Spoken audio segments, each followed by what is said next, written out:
In this simple video tutorial, I'm going to share with you how to see devices that are logged into your Binance account. Seeing the devices logged into your Binance account is essential for maintaining security and control.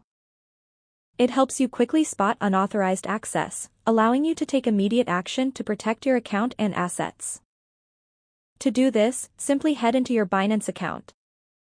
You will have to tap onto this logo on your upper left.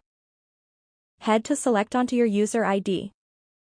On this page, head to the option of Security. You will want to scroll down onto the option of Devices.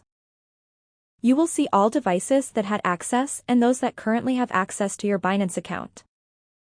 So if you notice any untrusted device, simply click on this option of Logout.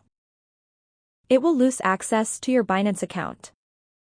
This ensures that only trusted devices have access, providing peace of mind, especially when handling valuable assets.